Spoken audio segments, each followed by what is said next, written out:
this. Look, I don't care who you vote for in November because power doesn't care who you vote for in November. I've said it before. If you imagine that unelected power of the private sector is going to entrust the public with deciding how things are going to be run and who's going to run things, then you're living in a fantasy. It's absurd. America has subverted, sabotaged, and strangled democracies all around the world. They've been interfering with, tampering with, rigging elections across the globe for decades, from Haiti to Honduras, from Italy to Iran, from Syria to South Africa. They've toppled governments, assassinated elected officials, fixed elections, bribed and bullied and bulldozed democracies on every continent for a century. They don't think that any population in any country in the world can be trusted to elect leaders who will safeguard the interests of the American elite. So what makes you think that they're going to trust you with that power? They rig elections and install whoever they want in country after country, but somehow you think that they're not going to do that in your country. Why, how naive can you be? Listen, the election cycle in America is nothing but a mechanism for what you can call the campaign industrial complex, whereby billions upon billions of dollars of contributions, your money, are funneled into the private sector. I mean, when you donate to a politician or you donate to a candidate, where do you think that money goes? It goes directly to business. You're not doing anything but increase the revenue streams of consultancies, ad agencies, analytics firms, PR firms, media companies, social media companies, digital marketing agencies, events coordinators, on and on. This is nothing but the public providing basically an economic stimulus package to unproductive industries.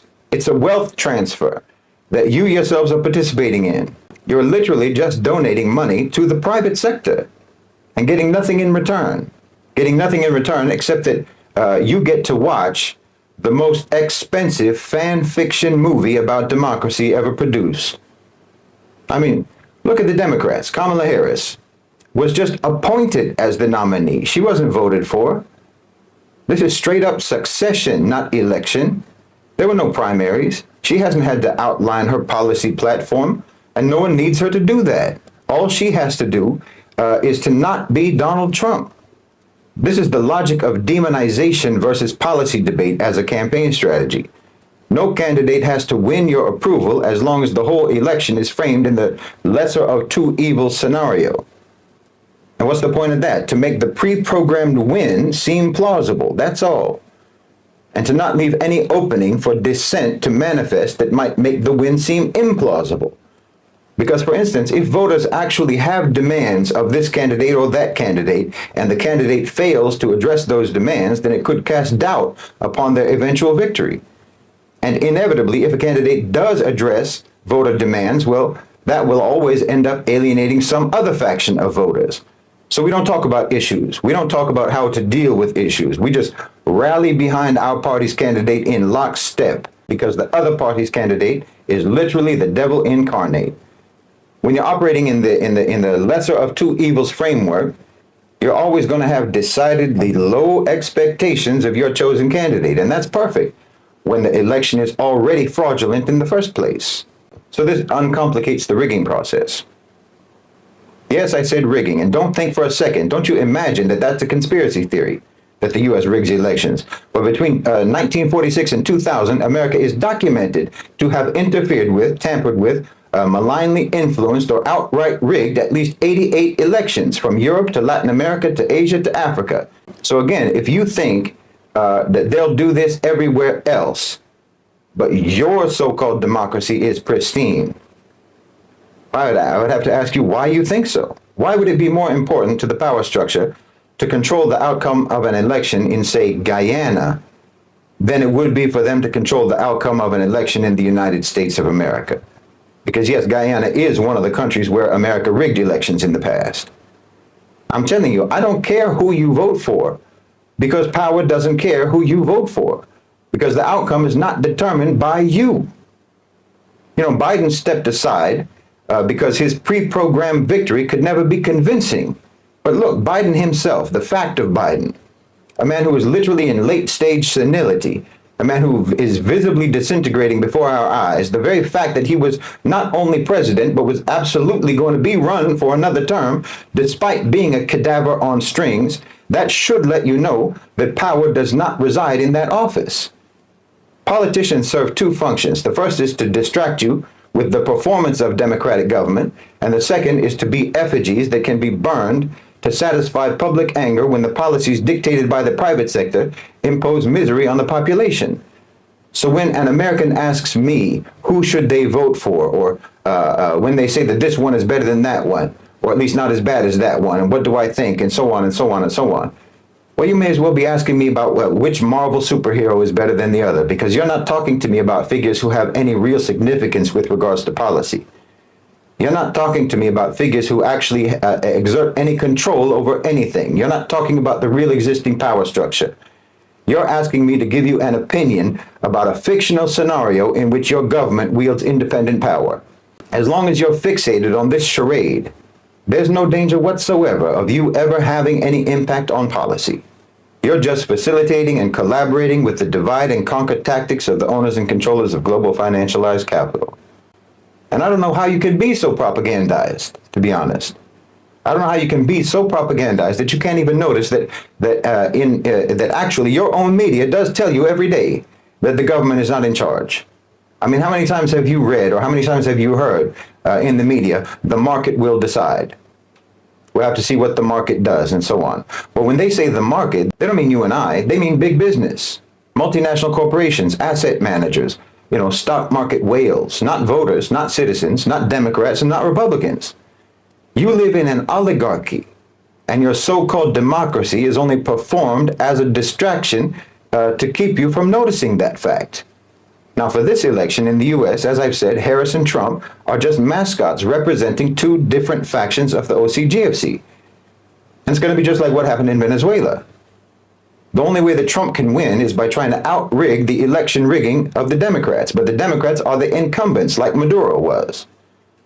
So they have the advantage of overseeing the succession, and Harris is likely to win. The only thing that Trump can do is to try to boost his own popularity to the point that Harris's pre-programmed victory looks less plausible. But like I said before, it's not musical chairs where both candidates are walking in circles around the chair until the music stops, and then they have to race for the seat. Kamala is already in the seat, just like Maduro, and it's harder to get someone out of that seat than it is to just sit in it. So it looks like the neocons will probably stay in the White House. And that just means that the real battle between the military-industrial complex OCGFC and the global-oriented OCGFC, that battle is just going to go on a while longer.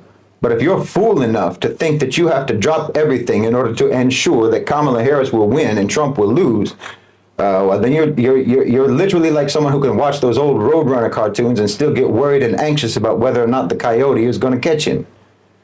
I mean, I know it's important for you to think that you have some kind of control, but the truth is, the reality is, you're not writing this story, and you're not writing how this story goes. And as long as you think that you are writing how this story goes or participating in it in any way whatsoever, then that just ensures that you will always be nothing but a spectator. Unless and until you redirect your activism towards the private sector, and I mean organize and mobilize with the understanding that, for example, corporations are political entities. So treat them as such, deal with them as such, impose expectations and demands upon them as such. Unless and until you do that, all your get out the vote initiatives, all your campaigning, all your voting will never do anything for social and political change except to ensure that it won't happen.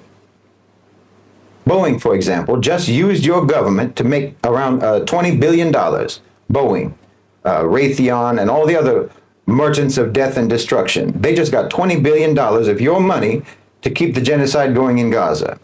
That's their policy. Zionism is their policy. Genocide is their policy, and they're doing it for money. And they give almost evenly to the Democrats as they do to the Republicans, except they give slightly more to the Democrats. And it's almost even between what they give to Kamala Harris and to Donald Trump. They contributed a bit more to Harris. I shouldn't actually say contribute, I should say invest, because they give that money as an investment from which they expect astronomical returns, which they will get. These are the entities that control your policy. It's not your ballot, it's their billions. Your government is captured, and your country has been captured, and power and decision making has been transferred from the public sector to the private sector. Your laws and your policies are written by corporate lawyers, not by congressmen. You know, your democracy has actually become like the British monarchy. It's just an empty tradition. You know, you go out to vote the same way that British people will go out and line the streets just to watch the king pass by on a horse and carriage.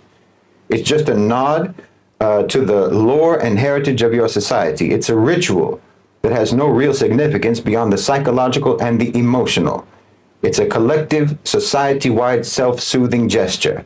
America is a corporate authoritarian system cosplaying as a democracy. And everybody around the world sees you. You know, you people who are campaigning for Trump or campaigning for Harris, everyone around the world sees you as someone who's like at a cosplay event and dressed up like Iron Man, but who actually thinks that the buttons on his costume work. We have to elect Trump, or the meteor is going to destroy the earth. We have to elect Harris, or multi-dimensional aliens will kill us all. You're really invested in the fantasy storyline. But nobody in the world thinks that your democracy exists except for you. Because we know all too well what your democracy looks like when you export it to us. And you have the same one that you sent us, which means that you don't have one either. Look, you are not constituents of politicians, you're constituents of companies, and you need to organize yourselves along these lines. Democratize private sector power. At some point, your activism and your strategy has to actually be informed by the real existing power dynamics in your society, not just by the official version of the power structure that they taught you in civics class. Until you do that, I'm telling you that the harder you work for this party or the harder you work for that party, well, you're doing nothing but fortify and reinforce your own disenfranchisement and your own irrelevance.